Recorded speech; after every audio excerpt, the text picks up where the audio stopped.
Mama akwaba wafreme adwa searching mesrel na wa subscribe to my channel. Mia notification bell no so for more news. Ebusuafo ya titi eye presenter ewo Onua FM. Don't want to change.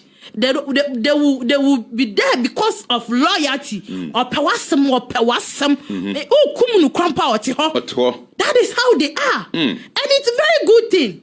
But when you take them for granted, in fact, this time around, NDC have taken the voters or people for granted, and they are going to vote for NPP this time around. I'm saying, I'm speaking in authority. Say, what this year, the difference voter region will make for NPP.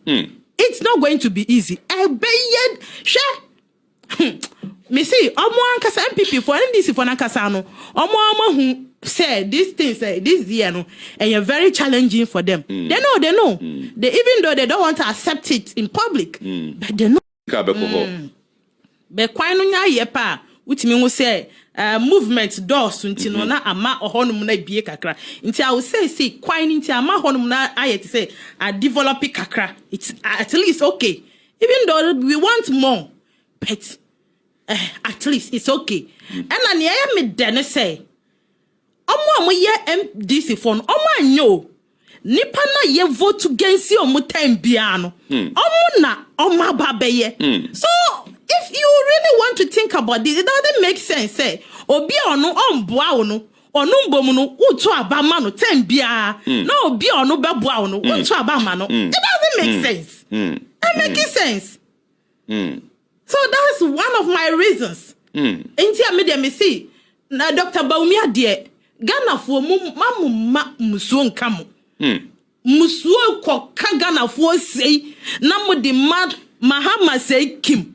Me see 4 years now so 2 years na Ghana si kanyi na ya sesa ni nyina ko. Inti sa mo musuo bo mu say Kim. Mo amu jejereje. Because ono sambre ka what did the man for my sponsor no ka odi omo no nya ka ketua nti sa nipa we wuso ono mbra or the musika no ba betua sa aka no munya Ghana for I want you people to be steady na mo say abaya inference NDC abai de ontimi mboa mo. I want to say something again. You see say yes sister ponchi so be ma John Disadra ya hwe ne Johnson because no mo no Johnson no di say John this nto yare John this dada nti ontimi mboa voter region ye NDC stronghold but nanado na kwa developing voter roads nti what do you think see obi onu ye NDC ni na onu ni fie na ye NDC na want me and developing ni fie no how do you think see sanipa we bet me aba develop you? It doesn't make sense. It doesn't. Nti we ye Ghana ni a me pa mo cho this time we are not here to joke. As I say we are not coming to do emotional politics. And I agree, no. Emotional politics, and no. We want fact. When we see, one thing I have also studied say NDC ni NPP ni bebe kasa. NDC for come with insults, propaganda. But NPP ni be kasa or ka ajuma NPP aye. Any fact.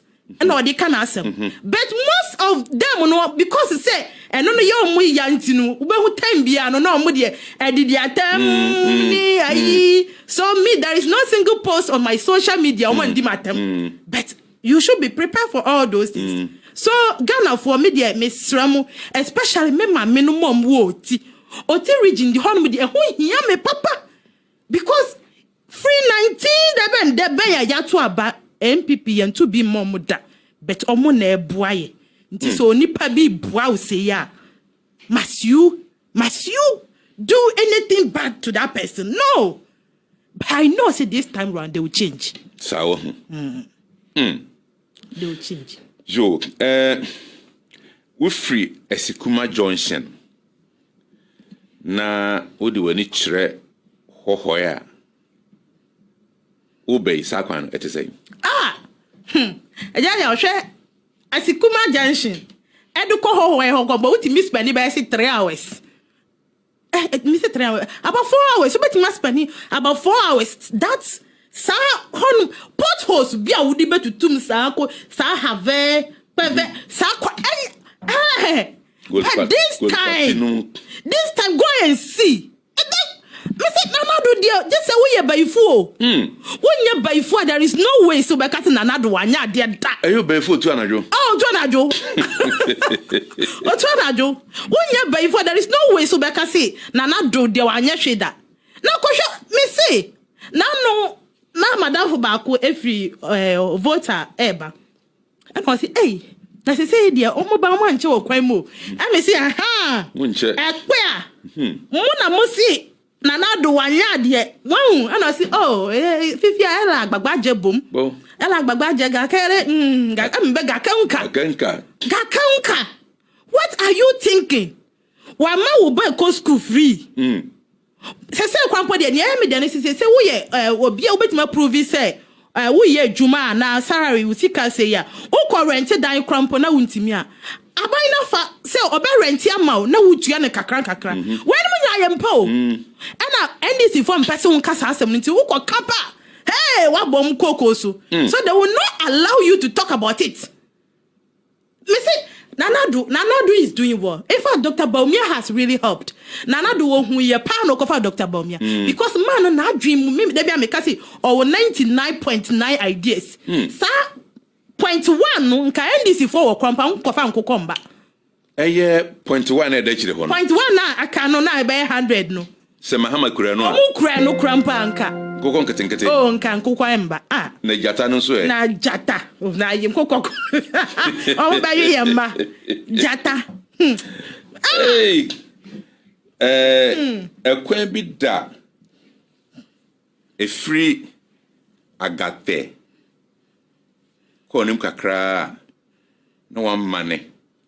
Bando.